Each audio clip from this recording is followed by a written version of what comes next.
Cricket விளையாடிய போது உயிர்நிலையில் பந்து பட்டு 11 வயது சிறுவன் மைதானத்திலேயே பலியாகும் பதற வைக்கும் சிசிடிவி காட்சி. மகாராஷ்டிர மாநிலம் புனேவின் லோஹேகான் பகுதியை சேர்ந்தவர் 11 வயதான சிறுவன் சௌரியா காளிதாஸ். லோஹேகானில் உள்ள ஸ்போர்ட்ஸ் அகாடமி மைதானத்தில் மே 2ஆம் தேதி இரவு தனது நண்பர்களோடு கிரிக்கெட் விளையாடி கொண்டிருந்தார். கிரிக்கெட் விளையாட்டில் அதே நேரத்தில் பவுலிங்கில் சிறப்பாக திகழ்ந்து வந்திருக்கிறார் சௌரியா காளிதாஸ். அதுதான் அவர் பவுலிங் வீசிய கடைசி பந்து.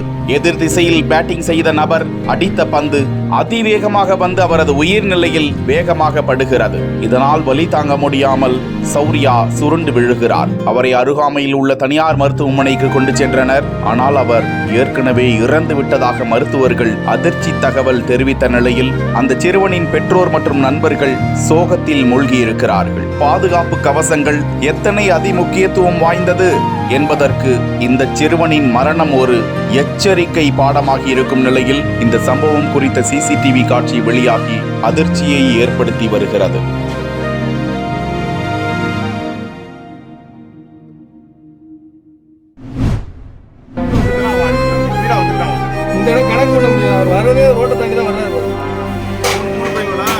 தஞ்சாவூர் அருகே 2 பைக்குகள் வேகமாக வந்து நேருக்கு நேர் மோதிய சம்பவத்தால் பெரும் பரபரப்பு.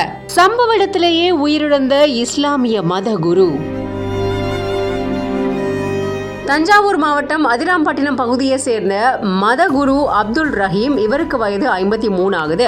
மதுரையை சொந்த ஊராக கொண்ட இவர் கடந்த 25 வருஷங்களுக்கு முன்னாடி அதிராம்பட்டினம் வந்து இஸ்லாமிய மதகுருவாக இருந்துட்டு வந்துகிட்டு இருக்காரு.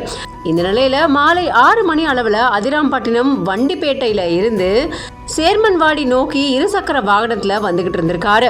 அப்போ எதிர வந்த மற்றொரு இருசக்கர வாகனமானது இவரோட வாகனத்தின் மேல பயங்கரமா மோதி விபத்துக்குள்ளாகி இருக்கு. இந்த விபத்துல பலத்த காயமடைஞ்ச அப்துல் ரஹீம் ஆபத்தான நிலையில பட்டுக்கோட்டை தனியார் மருத்துவமனைக்கு கொண்டு செல்லப்பட்டிருக்காரு. ஆனா இதுல ரொம்ப சோகமான விஷயம் என்னன்னா, மருத்துவமனைக்கு கொண்டு செல்லப்பட்ட வழியிலேயே இவரோட உயிர் பிரிஞ்சிருக்கு. இது பத்தி அதிராம்பட்டினம் இன்ஸ்பெக்டர் வழக்கு பதிவு செஞ்சு விசாரணையை மேற்கொண்டு வந்துகிட்டு இருக்காரு. 2 பைக்குகள் நேருக்கு நேர மோதிக்கொண்ட இந்த விபத்து தொடர்பான சிசிடிவி காட்சி இப்போ வெளியாகி சமூக வலைதளங்கள்ல பெரும் பரபரப்பை ஏற்படுத்தி இருக்கு.